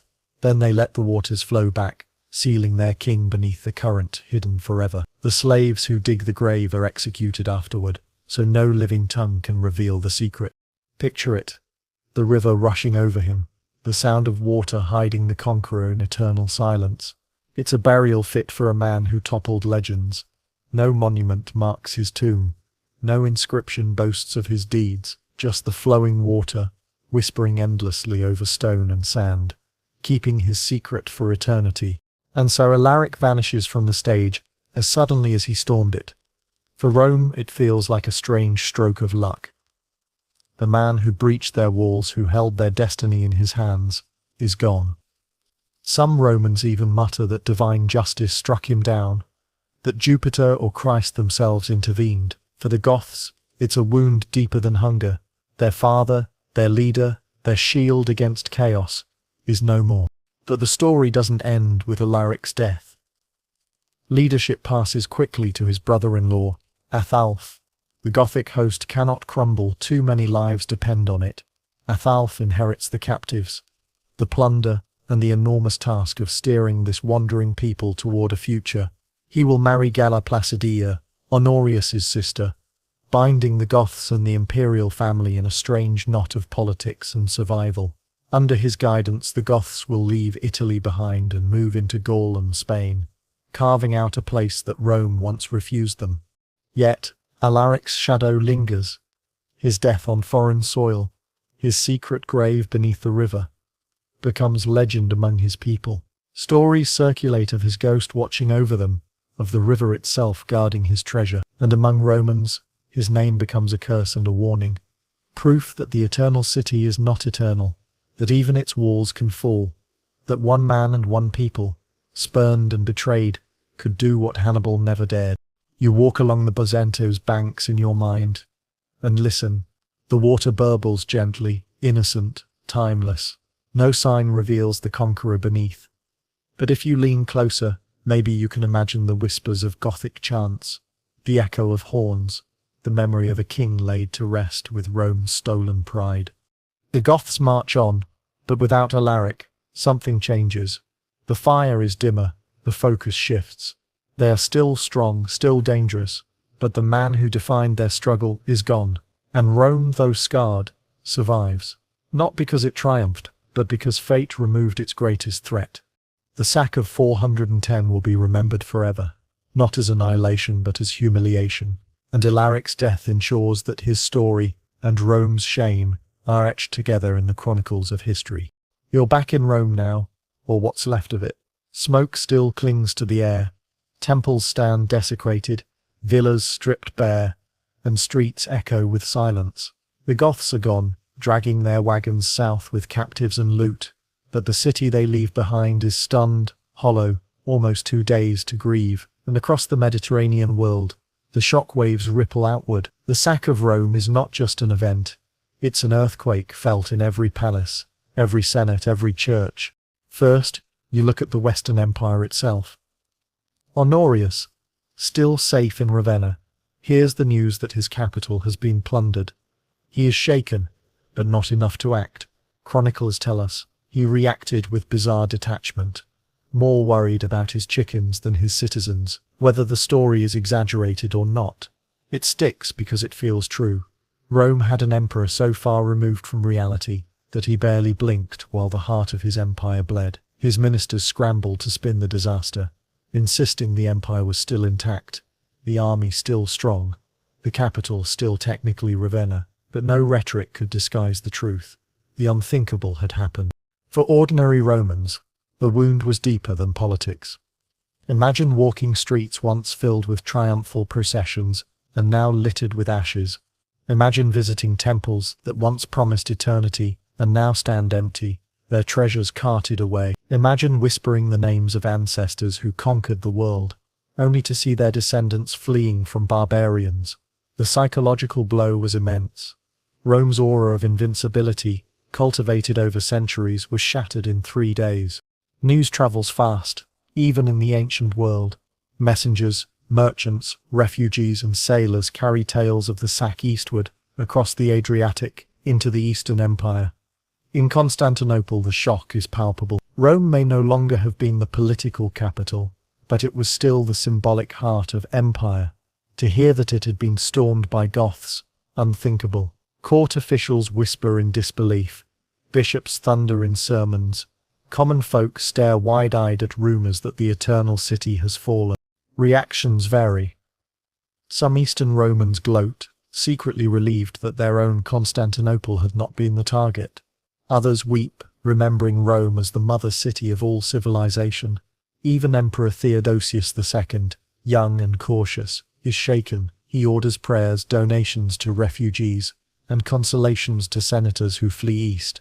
But beneath the gestures is unease. If Rome can fall, what about Constantinople? What about any city? Farther afield, enemies of Rome rejoice. In Persia, in Germanic lands, among tribes beyond the Rhine and Danube, the news spreads like wildfire. Rome, the unbeatable colossus, the city whose legions once crushed kings and razed capitals, has been humbled. The sack becomes propaganda, proof that the empire's decline is real, that even the strongest fortress has cracks. Meanwhile, Christian thinkers wrestle with the meaning of it all. For pagans, the sack is clear evidence. Abandoning the old gods brought ruin. Statues of Jupiter, Mars and Venus lie shattered, while the Goths, who follow a heretical strain of Christianity, triumph. To many aristocrats, this is divine punishment. But for Christians, the sack sparks new theology.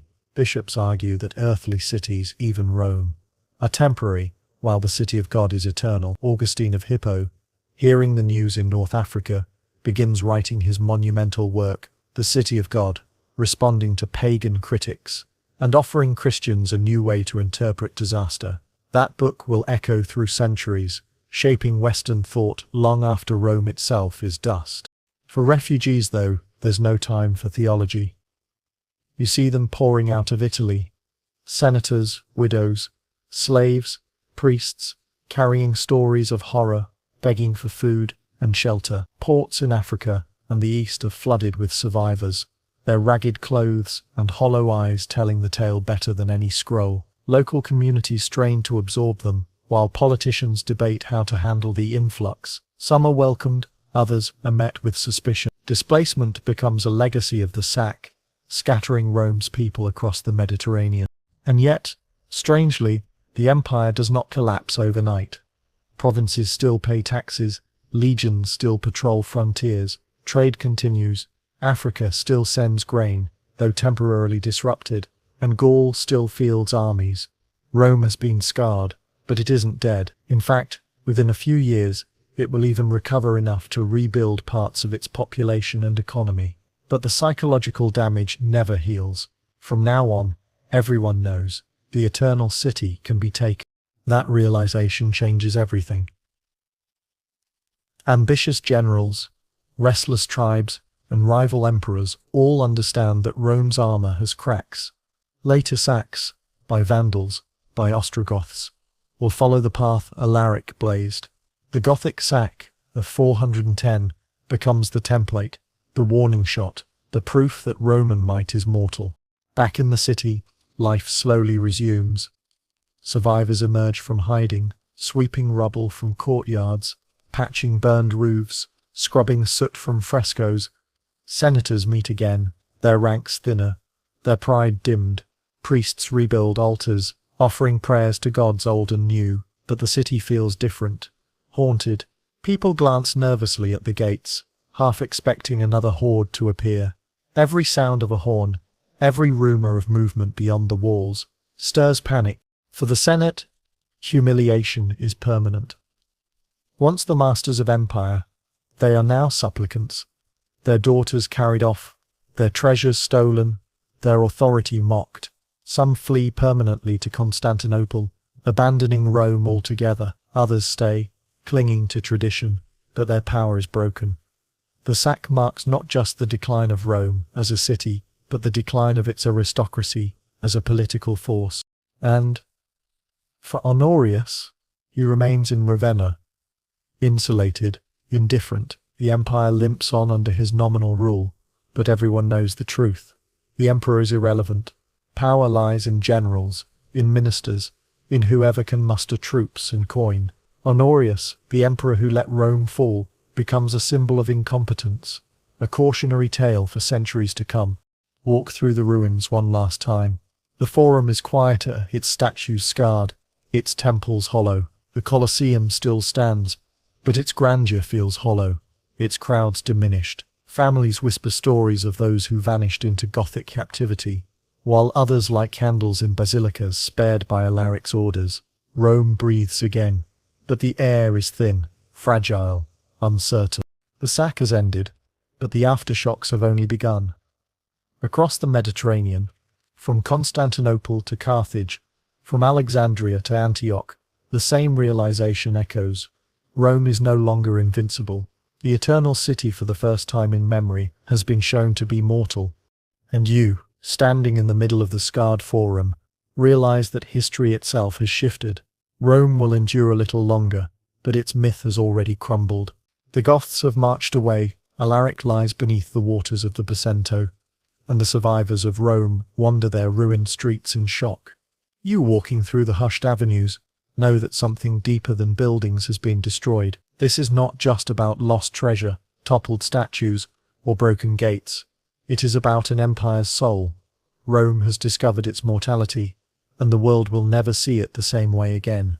For centuries Rome had been more than a city. It was a symbol. People called it Urbs Aetna, the eternal city. Even after emperors abandoned it for Ravenna, Milan, or Constantinople, Rome still carried weight as the heart of empire. The sack of 410 tears away that illusion. Now, when people speak of Rome, they do so with pity, with disbelief, with a quiet sense that nothing is eternal after all. The immediate legacy is one of fear. Inside Italy, towns and villages glance nervously toward the horizon, wondering which invader might appear next. If Rome can fall, how can Verona, Florence, or Naples hope to stand? In the provinces, governors grow restless, less confident in imperial protection. Rebellions smolder in Gaul and Spain. Africa, Rome's breadbasket, begins to question its loyalty. The empire no longer feels like an unbreakable whole, but a patchwork quilt fraying at the seams. Among pagans, the sack is proof of their worst suspicions. See, they argue in hushed tones. We abandoned Jupiter, Mars, and Venus. And look what happened. The old gods have punished us. In aristocratic houses you overhear elders muttering that the temples should never have been closed, the sacrifices never ended. For them, the broken statues in the Forum are more than rubble. They are omens. Christians respond differently. Many argue that Rome's fall is not the end, but the beginning, a sign that earthly power is fleeting, but the city of God is eternal. Augustine of Hippo, hearing of the sack in North Africa, begins his monumental work De Civitate Dei, the city of God. In it he declares that Rome is not heaven, nor should it ever have been treated as such. The empire may crumble, but the true kingdom of God is unshakable. This idea, born from disaster, will guide Christian thought for 1,000 years. In Constantinople, the sack prompts sober reflection. Senators who flee Rome are welcomed, bringing stories of horror and humiliation. The Eastern court realizes what the Western one refuses to admit. Rome is vulnerable. The East strengthens its defenses, builds its walls higher, and treasures its wealth more carefully. Constantinople, not Rome, becomes the true center of empire, a shift that will define the centuries to come. For the Goths, the sack is both triumph and tragedy. They have proved their power, forced the empire to bow, filled their wagons with loot, yet they remain wanderers. Alaric's death robs them of their visionary leader, and though his successors lead them into Gaul and Spain, they never quite achieve the settlement in Italy he dreamed of. Their descendants will carve out kingdoms, but the memory of the sack remains their greatest legacy, the day they humbled Rome. For the Western Empire, though, the legacy is decay. The sack does not topple it immediately. Honorius continues to rule in Ravenna, taxes are still collected, armies still march, but the spell is broken. When Vandals sweep into North Africa a few decades later, when Huns ride across the plains of Gaul, when the Western Empire finally collapses in 46, everyone will trace the line back to 410. This was the moment when the mask slipped, when the eternal city showed its cracks. And for ordinary Romans, the memory is seared forever. Grandmothers tell children of the night the gates opened, of torches flooding the streets, of screams echoing through marble halls. Survivors carry their trauma like scars, whispering of the hunger, the looting, the humiliation. The sack becomes part of family lore, a ghost that haunts households for generations. You linger in the Forum, staring at statues with broken noses, temples stripped of gold, basilicas filled with refugees who never left. You hear the echoes of senators who once bragged of empire, of generals who swore Rome was eternal. Their voices are gone now, drowned in the silence of a humbled city. Yet there's resilience too. Life creeps back. Markets reopen though poorer. Families rebuild houses, though smaller. Priests chant in churches, their voices steady. Children play among the ruins, their laughter stubborn. Rome is wounded, but it refuses to die. That stubbornness, that refusal, will keep the city alive through Goths, Vandals, Byzantines, and beyond. But the truth remains. Rome after 410 is not the Rome before. The aura's gone. The myth is shattered. From now on, the empire is just another power, not a destiny, and everyone knows it. You, standing in that moment, can almost hear history itself whispering, "This is the beginning of the end." And now, as the fires fade and the echoes of Gothic horns drift into silence, you let the story soften in your mind.